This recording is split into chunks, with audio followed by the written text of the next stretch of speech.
हजरत जुलैबीब का वाकया सुने हैं आपने? जुलैबीब जिनकी शक्ल सूरत बड़ी कबीह, बड़े काले कलूटे, जहां से रिश्ता आता, एक मर्तबा लड़की जब जुलैबीब को देखती तो कहती नहीं हम नहीं करेंगे इनसे शादी, रिश्ता टूट जाता। अल्लाह के नबी सल्लल्लाहु अलैहि वसल्लम ने जुलैबीब की हालत देखी तो सोचा कि जुलैबीब का निकाह होना चाहिए।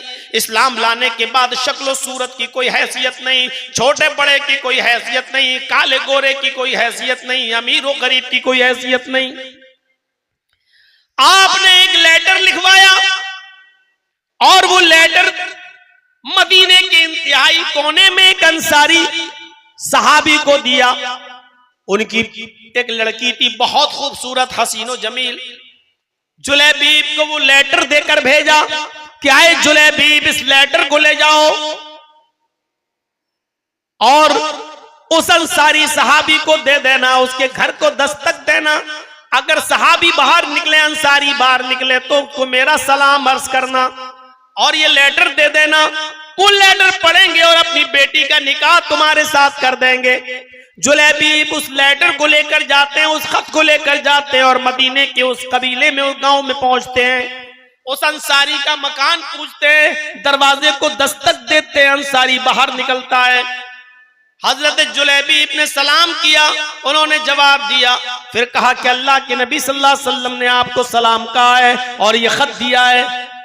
उस अंसारी ने जब उस खत को पढ़ा तो आग बगूला हो गया, कहने लगा जुलैबीब तुम्हारी हिम्मत कैसे हुई मेरे दरवाजे पर आने की? अपनी बेटी का निकाह मैं तुम्हारे साथ कर दूं, मेरी चांद जैसी खूबसूरत बेटी, मेरी चांद जैसी हसीनो जमील बेटी, और तुम अपनी शक्ल सूरत भी किसी आईने में देख कर आए हो और मैं अपनी बेटी का निकाह तुम्हारे साथ कर दूं, नहीं हो सकता है। जुलैबीब ने कहा कि मुझे तो अल्लाह के रसूल ने भेजा है और कहा है कि ये लेटर दे देना, मैंने तो ये खत दिया है, बाकी आप समझ लें।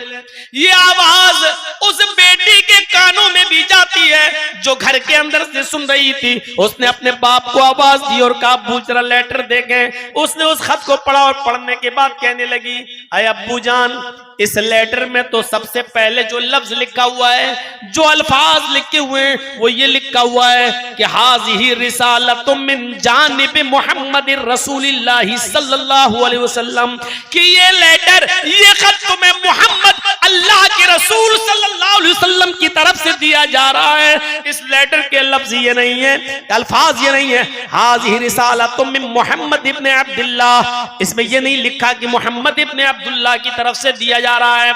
इस लेटर में लिखा है कि ये खत में मोहम्मदुर रसूलुल्लाह, अल्लाह के रसूल की तरफ से दिया जा रहा है। आय अब्बू जान, ये लेटर मोहम्मद इब्न अब्दुल्लाह ने नहीं, मोहम्मदुर रसूलुल्लाह ने दिया है। और रसूलुल्लाह का मतलब यह है कि उनकी हर बात को मानना हमारी जिम्मेदारी है।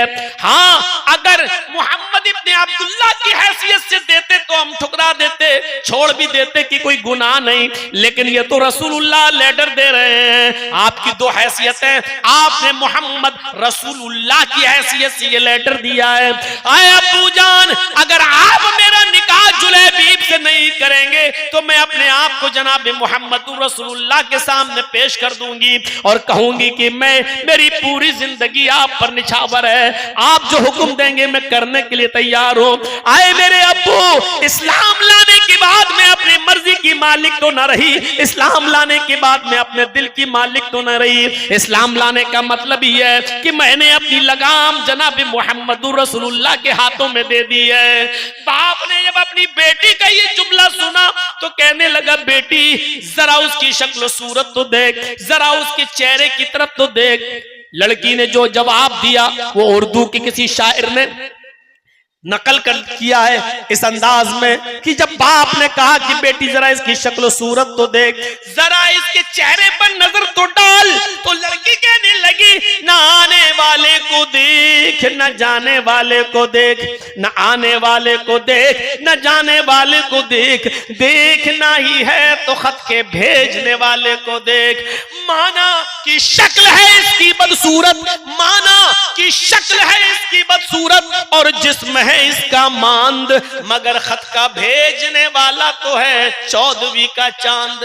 गोया कि बेटी ने इस अंदाज में अपने बाप को समझाया और बाप अपनी बेटी को लेकर मुहम्मदुर रसूलुल्लाह के पास आए। पूरा वाक़या ज़ादुल मआद में पढ़ लीजिएगा। अल्लामा इब्न क़य्यिम ने लिखा है कि फिर अल्लाह के रसूल ने उस बेटी का निकाह जुलैबीब से कर दिया और जुलैबीब के निकाह के बाद इस लड़की के साथ खैर और बरकत के दरवाजे खुल गए। तो उस जमाने की हमारी बेटियां इस तरीके की हुआ करती थी कि अपने आप को अल्लाह के रसूल सल्लल्लाहु अलैहि वसल्लम के हुक्म के ताबे कर दिया करती थी। इस तरीके की इताअत का जज्बा था। ये हम इताअत करेंगे। ये 250, 300 आदमियों को शादियों में ले जाकर ये बाराती, ये चोरों को, डाकुओं को ले जाने वाले, ये बेचारे ये चले हैं आज इनको समझाते हुए 25 सालें हो गई हैं, 25 सालें। लेकिन जो पहले था वही अब था, वह जो पहले था। कोई पूछे कि जर्जी साहब आपने सबसे पहली तकरीर कब की? और अब मैंने सबसे पहली तकरीर की थी बंबई के अंदर। उस वक्त मेरी उम्र थी 17 साल 10 महीना। बाल ठाकुरे के खिलाफ। और जब उसने कहा था ना कि हरे रंग पे पाबंदी लगा दो, मुख्तार अहमद नदवी की सदारत थी, बांद्रा में जलसा था, कॉन्फ्रेंस थी, सब हिंदू सब थे उसमें, देवबंदी, बरेलवी, शिया, सुन्नी सब।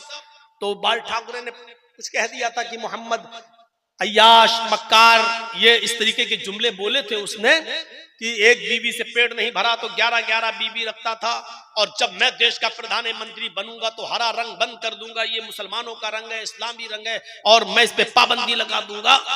तो उस वक्त मुझे लोग लेके गए, मैं बंबई में प्रोग्राम में नहीं गया था, लेकिन मैं वहां था। तो नदवी साहब कहने लगे, मुख्तार साहब चलिए तुम अच्छा बोल लेते हो तो 10 मिनट का टाइम तुम्हें भी दिलवा देंगे बोलने के लिए। तो मैं गया, लेकिन इत्तेफाक ये था कि उधर भी सबसे बाद में हमको टाइम मिला जैसे आज मिलना है। 17 साल 10 महीने का था मैं। तो जब मैंने तकरीर शुरू की, सब लोग तो ऐसे ही बोल रहे थे, ये उबैदुल्लाह खाज़मी वगैरह सब थे उसमें, तो ये सब ऐसे ही बोल रहे थे, ठाकुर जी माफी मांगे, ठाकुर जी माफी मांगे, उनको ऐसा नहीं बोलना चाहिए, हमारे नबी की शान में गुस्ताखी हुई है, जब तक माफी नहीं मांगेंगे एहतजाज होते रहेंगे, जुलूस निकलते रहेंगे। अब मेरे अंदर इतनी अकल वकल नहीं थी। 17 साल 10 महीना जब मेरा नंबर आया तो मैंने 8 मिनट का टाइम क्या बोलूंगा मैं, नहमदु व नुसल्ली अला रसूलिल करीम, इसी में 1-2 मिनट निकल गए। अब 6 मिनट की तकरीर में मैंने कहा कि हमारे नबी की तो 11 बीवी थी, जिनका जिक्र 7 तो बीवी थी और 11 और एक मारिया किप्तिया को जोड़ लो जो बांधी थी तो 12। तो आपको 12 बीवी रखने वाला, 11 बीवी रखने वाला अय्याश नजर आ रहा है। बस मैंने उसमें कह दिया था कि हमारे ठाकुर जी जरा ये बताएं कि महाभारत में लिखा है कृष्ण जी की जो है, कृष्ण कन्हैया की 16,108 है, उनके बारे में तुम्हारा क्या ख्याल है? अगर 11 बीवी रखने वाला अय्याश है तो 16,108 रखने वाला, और बांसुरी बजाते सबको इकट्ठा कर लेते, अपने पास बिठा लेते, और कहा जाता चारों तरफ गोपियां बीच में कन्हैया, इसके बारे में क्या ख्याल है? अब पुलिस वाले सतर्क हो गए, ये क्या बोल रहा है, ये क्या? जब चारों तरफ, अब मुझे इतनी अकल कहां, मैंने कहा चले हैं इस्लामी रंग, हरे रंग पे पाबंदी लगाने की बात। अरे कितने हरे रंग पे पाबंदी लगाओगे? हमने कहा लौकी खाते हो वो हरे रंग की, पालक खाते हो वो हरे रंग का, परवल खाते हो वो हरे रंग का, हरा धनिया खाते हो वो हरे रंग का, हरी मिर्च खाते हो वो हरे रंग का, जितने भी पेड़ पौधे और घास है वो सब हरे रंग की। मैंने कहा ठाकुर जी लाल रंग को कैसे और हरे रंग को कैसे मिटाओगे और लाल रंग को कैसे तुम स्थापित करोगे? अगर हरे रंग को मिटाओगे तो लौकी खाना छोड़ो, पालक खाना छोड़ो, हरी सब्जी खाना बंद करो, और लाल रंग तो एक ही होता है, या तो टमाटर खाओ या वो खाओ जो हम लोग खाते हैं। बस इतना ही बोला और उसी वक्त पकड़ लिया गया वहीं पर, चलो। और उस वक्त इतना पतला दुबला था कि वो हथकड़ी भी मेरे हाथ से निकल जाती थी, ऐसे वो डालता था वो निकल जाती थी। और 24 घंटे हमको रखा वहां दादर के लॉकअप में, और वो तो फाइनल तो हो रहा था लेकिन बच गया, 2 महीने कम था, नाबालिग निकला, इसलिए हमको जेल तक नहीं पहुंचाया गया। तो मेरे भाइयों 17 साल 10 महीने वो मेरी पहली तकरीर थी, उसके बाद से जब कर रहे हैं तो आज मेरी 45 46 ईयर, अब यहां से आप अंदाजा लगा लो कि कितने साल का जमाना गुजर चुका है। अब 46 45 के बाद अब आप जोड़ लो 18 से इतने सालों से मैं तकरीरें कर रहा हूं। अब कोई आदमी अगर मुझसे पूछे कि जर्जी साहब इतने जलसे आपने किए, इतनी कॉन्फ्रेंसें की, कितना फर्क आपको इन जलसों से मिला है और इन इजलास में आपने क्या सीखा और कितना फर्क नजर आया, तो मैं कहूंगा जीरो। अभी तक कोई फर्क नहीं पड़ा। जो आज से 25-30 साल पहले जो जहेज चलता था आज भी वही जहेज।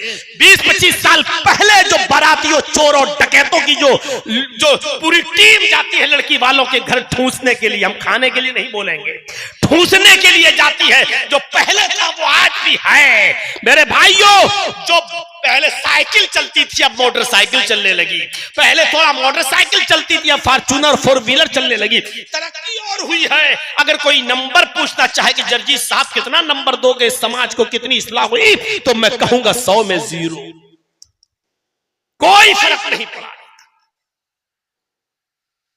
बस इतना जरूर कहूंगा कि थोड़ी सी ताजगी आ जाती है, ईमान में थोड़ा सा मिजाज बदल जाता है हमारा और सोचने पर मजबूर हो जाते हैं। लेकिन अभी हैं वही हम जहां पहले थे, कोई फर्क नजर नहीं आया। अभी तकरीर खत्म होगी, अब आप अपने मोहल्ले की मस्जिद देखिएगा कि फजर में कितने नमाजी। अगर मस्जिद रमजान की तरह भर गई तो समझना जलसा आपका कामयाब, और रोजाना जितने आदमी रहते थे उससे भी कम हो जाएं तो समझ लेना कि आप जलसे में खालियात आए और खालियात गए।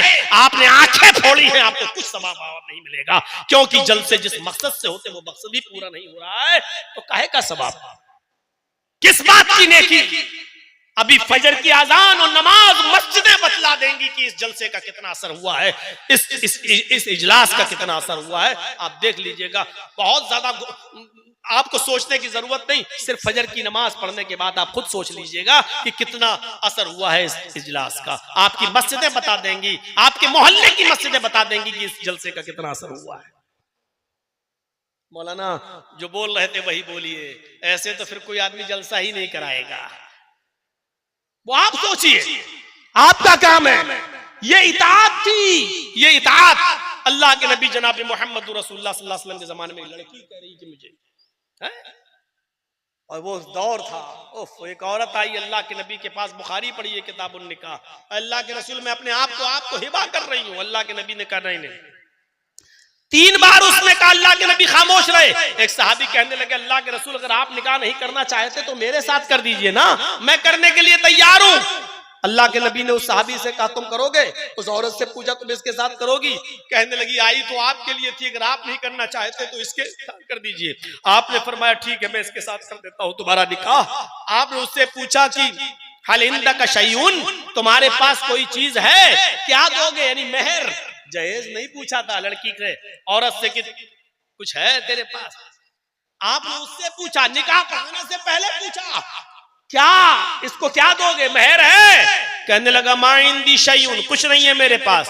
आपने कहा जाओ अपने घर कुछ लेकर आओ। वो गया और आने के बाद कहता माँ वजद तो शैयन या रसूलुल्लाह, कुछ नहीं मिला मुझे घर पर अल्लाह के रसूल। आपने कहा दोबारा जाओ, इल्तमिस खातम मिनल हदीद, लोहे की अंगूठी मिल जाए तो वही ले आओ।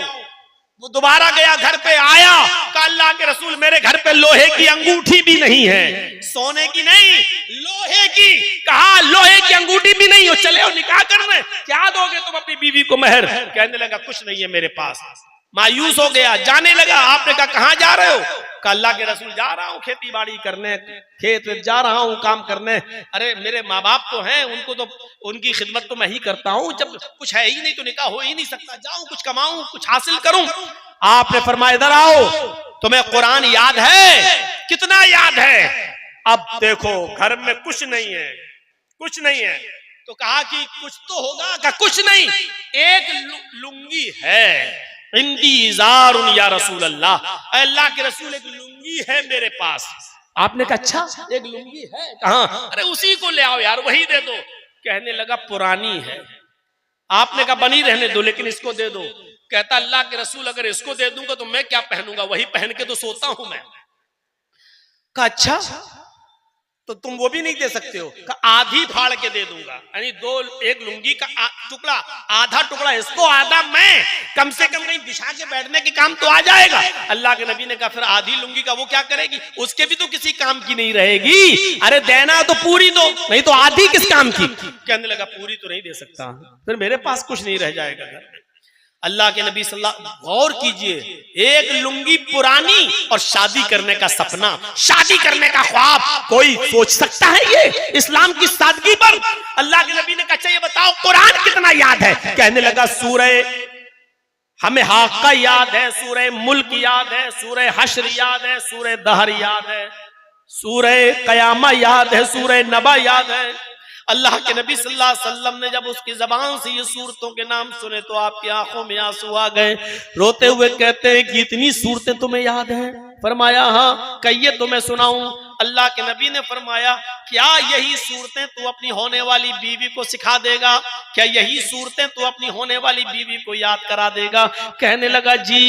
आपने उस औरत से पूछा कि तेरे शौहर के पास होने वाले कुछ नहीं है, एक लोहे की अंगूठी भी नहीं है, कुरान की इन्हीं सूरतों को मैं मेहर बना देता हूं, क्या तू माल के बदले इन सूरतों को मेहर में कबूल करती है? उसने कहा अल्लाह के रसूल, जिस लड़की के, जिस औरत के निकाह में कुरान की सूरतें मेहर बन जाएं, उससे ज्यादा बाबरकत और पाकीज़ा निकाह किसका हो सकता है? मुझे मंजूर है। अल्लाह के नबी सल्लल्लाहु अलैहि वसल्लम ने वहीं बैठे बैठे निकाह कर पढ़ा दिया।